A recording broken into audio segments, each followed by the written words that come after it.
जय सिया राम, जय हनुमान। देवी पूज्य पद कमल तुम्हारे, सुर नर मुनि सब होय सुखारे। राजु देन कह दीन बनो, मोह न सो दुख लेस। तुम बिनु भरतै भूप तै, प्रचै प्रचंड कलेस। तुम बिन भरतै भूप तै, प्रजय प्रचंड कलेस। राज देने को कहकर वन दे दिया, उसका मुझे लेस मात भी दुख नहीं है। दुख तो इस बात का है कि तुम्हारे बिना भरत को, महाराज को और प्रजा को बड़ा भारी क्लेश होगा। जो केवल पित आय सुताता, जो जन जाहु जान बड़ी माता। जो पित मात कहो बन जाना, तो कानन सत अवध समाना। हे तात, यदि केवल पिताजी की आज्ञा हो तो माता को पिता से बड़ी जानकर वन को मत जाओ, किंतु यदि पिता माता दोनों ने वन जाने को कहा हो तो वन तुम्हारे लिए सैकड़ों अयोध्या के समान है। पितु बन देव मातु बन देवी, खगमग चरण सरूह सेवी। अंतहु उचित न पह बन बासु, भय बिलोक हिय होय हरासु। वन के देवता तुम्हारे पिता होंगे और वन देवी माता होगी। वहाँ के पशु पक्षी तुम्हारे चरण कमल के सेवक होंगे। राजा के लिए अंत में तो वनवास करना उचित ही है, केवल तुम्हारी सुकुमार अवस्था देखकर हृदय में दुख होता है। बड़े भागी बनु अवध अभागी, जो रघुवंश तिलक तुम त्यागी। जो तु सुत कहो संग मोहि लेहु, तुम्हारे हृदय होय संदेहु। हे रघुवंश के तिलक, वन बड़ा भाग्यवान है और वो अवध अभागी है जिसे तुमने त्याग दिया। हे पुत्र, यदि मैं कहूँ कि मुझे भी साथ ले चलो तो तुम्हारे हृदय में संदेह होगा कि माता इसी बहाने मुझे रोकना चाहती है।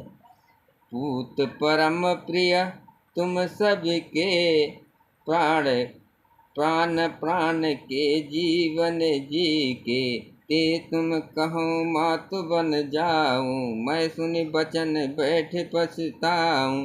हे पुत्र, तुम सभी के परम प्रिय हो, प्राणों के प्राण और हृदय के जीवन हो। वही प्राणधार तुम कहते हो कि माता मैं वन को जाऊं, और मैं तुम्हारे वचनों को सुनकर बैठी पछताती हूँ। देवी पूज पद कमल तुम्हारे, सुर नर मुनि सब होय सुखारे। यह विचार नहीं करहु हट, झूठ स्नेह बढ़ाए। मान मातु करनात बले, सुरत बिसरि जनि जाय। ये सोचकर झूठा स्नेह बढ़ाकर मैं हट नहीं करती। बेटा, मैं बलैया लेती हूँ, माता का नाता मानकर मेरी सुध भूल न जाना। देव पितर सब तुम ही गोसाई, राखहु पलक नयन की नाई। अवध अम्बु प्रिय परिजन मीना, तुम करुणा कर धर्म धुरीना। हे गोसाई, सब देव और पितर तुम्हारी वैसे ही रक्षा करे जैसे पल के आँखों की रक्षा करती हैं।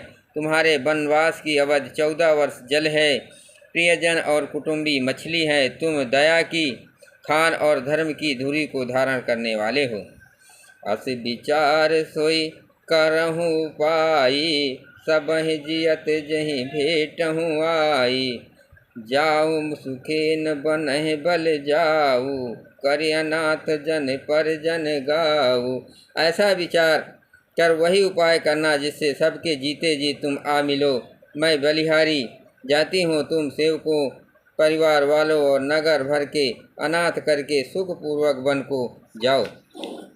सब कर आज सकत फल बीता, भयो कराल काल विपरीता।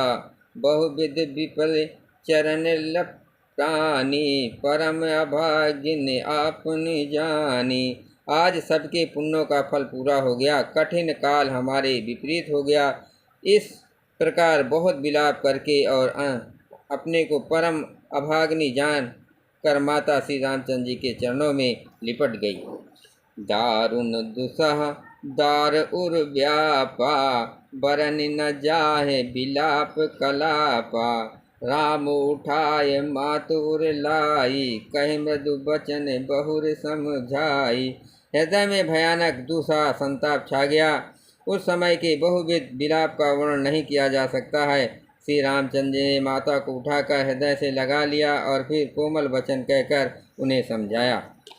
देवी पूज्य पद कमल तुम्हारे, सुर नर मुनि सब होए सुखारे। समाचार ते समय सुने, शीस उठी अकुलाय। समाचार ते समय सुने, सिंह उठी अकुलाय। जाय सासु पद कमल जुग, बंदी बैठे सिरुनाय। उसी समय ये समाचार सुनकर सीता जी अकुला उठी और सास के पास जाकर उनके दोनों चरण कमलों की वंदना कर सिर नीचा करके बैठ गई।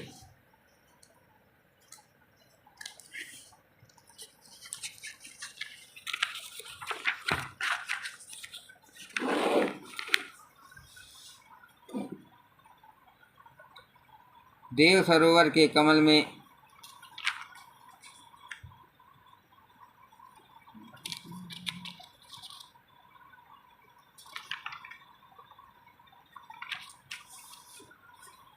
दीन आशीष सास मृदुबानी, अति सुकुमारी देख अकुलानी। बैठी नमित मुख सोचत सीता, रूप रास पति प्रेम पुनीता। सास ने कोमल वाणी से आशीर्वाद दिया। वे सीता जी को अत्यंत सुकुमारी देखकर व्याकुल हो उठी। रूप की राशि और पति के साथ पवित्र प्रेम करने वाली सीता जी नीचा मुख किए बैठी सोच रही है। चलन चाहत बन जीवन नाथु, केह सुकत सन हुए हैं सातु। कि तनु प्राण की केवल प्राणा, विधि कर तब कछु जाई न जाना। जीवन सानाथ प्राणनाथ बन को चलना चाहते हैं। देखें किस पुण्यात्मा से उनका साथ होगा। शरीर और प्राण दोनों साथ जाएंगे या केवल प्राण ही से इनका साथ होगा। विधाता की करनी कुछ जानी नहीं जाती है। चारु चरण नख लिखत धरनी, नपुर मुखर मधुर कवि बरनी। मनहु प्रेम बस विनती करहि, हमहि सिय पद जन पर है। सीता जी अपने सुंदर चरणों के नखों से धरती कुरेद रही है। ऐसा करते समय नूपुरों को नूपुर मधुर शब्द हो रहे हैं। कवि उसका इस प्रकार वर्णन करते हैं कि मानो प्रेम के बस होकर नूपुर ये विनती कर रहे हैं कि सीता जी के चरण कभी हमारा त्याग न करें। मंज बिलोचन मोचत बारी, बोल देख राम महतारी। तात सुनौ सिय अति सुकुमारी, सास ससुर पर जनहि प्यारी। सीता जी सुंदर नेत्रों से जल बहा रही हैं। उनकी ये दशा देखकर श्री राम जी माता कौशल्या बोली, हे तात सुनो, सीता अत्यंत ही सुकुमारी है तथा सास ससुर और कुटुंबों की सभी को प्यारी है। देवी पूज्य पद कमल तुम्हारे, सुर नर मुनि सब होए सुखारे। पिता जनक भूपाल मणि, ससुर भान कुलभान। पति रवि कुल कौरव विपिन, विद गुण रूप निधान। इनके पिता जनक जी राजाओं के सूर्यमण हैं, ससुर सूर्य कुल के सूर्य हैं और पति सूर्य कुल रूपी कुमुद वन को खिलाने वाले चंद्रमा तथा गुण और रूप के भंडार हैं। मैं पुनि पुत्र बधु प्रिय पाई, अरूप रास गुणशील सुहाई। नयन पुतरी कर प्रीत बढ़ाई, राख्यों प्राण जान की लाई। फिर मैंने रूप की राज सुंदर गुण और शील वाली प्यारी पुत्र बधु पाई है। मैंने इस जानकी को आँखों की पुतली बनाकर इनसे प्रेम बढ़ाया और अपने प्राण इनमें लगा रखे हैं।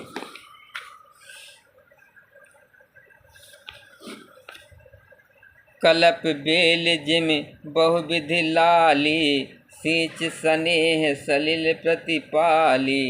फूलत फलत भयो विध बामा, जान न जाय कहाँ परिणामा, जान न जाय कहाँ परिणामा। इन्हें कल लता के समान मैंने बहुत तरह से बड़े लाल चाव और स्नेह रूपी जल से सींच कर पाला है।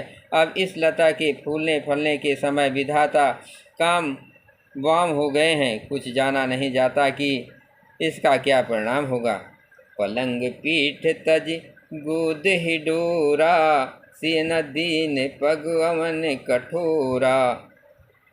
जी अनमूल जिम जोगत रहू, जियन मून जिम जोगवत सहू। दीप बात नहीं टारो कबहूँ। सीता ने प्रियंक पृष्ठ पलंग के ऊपर गोद और खिलौने को छोड़कर कठोर पृथ्वी पर कभी पैर नहीं रखा। मैं सदा संजीवनी जड़ी के समान सावधानी से इनकी रखवाली करती रही हूँ। कभी दीपक की बत्ती हटाने को भी नहीं कहती।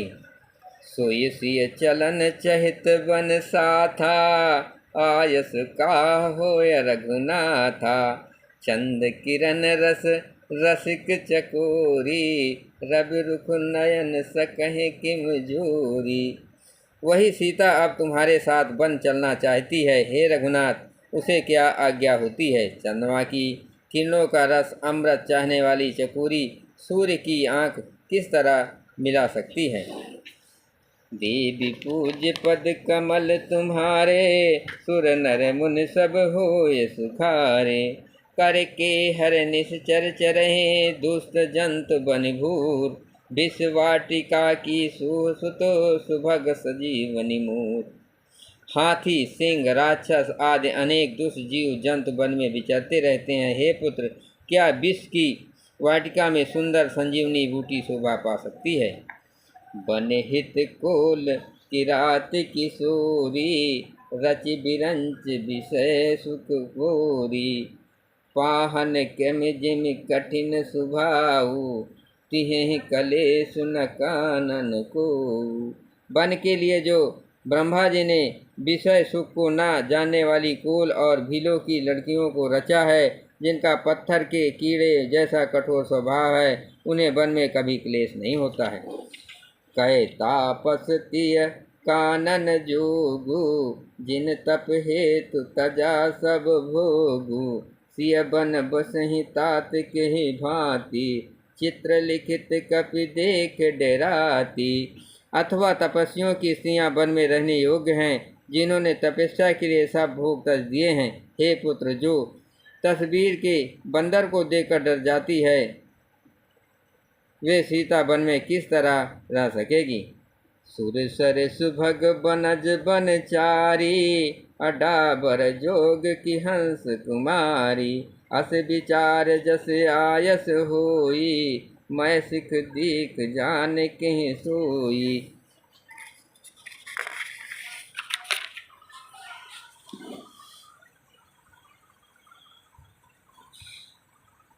देव सरोवर के कमल बन के विचरण करने वाली हंसिनी क्या गहने या ततैयों में रहने के योग्य है। ऐसा विचार कर जैसी तुम्हारी आज्ञा हो, मैं जानकी जी को वैसी ही शिक्षा दूं। जो सिय भवन रहे कहे अम्बा, मोहि कहा होय बहुत लंबा। सुनि रघुबर मात प्रिय बानी, सील सने सुधा जन जासानी। माता कहती है, यदि सीता घर में रहे तो मुझको बहुत सहारा हो जाए। श्री रामचंद्र जी के माता की प्रिय वाणी सुनकर जो मानो सील और स्नेह रूपी अमृत से सनी हुई थी। देवी पूज्य पद कमल तुम्हारे, सुर नर मुनि सब होय सुखारे। कहे प्रिय बचन विवेक में, कीन मातु परितोष। लगे प्रबोधन जानकी, प्रगट विपिन गुण दोष। विवेक में प्रिय वचन कहकर माता को संतुष्ट किया। फिर वन के गुण दोष प्रकट करके ये जानकी जी को समझाने लगे। बोलो सियापत रामचंद्र की जय।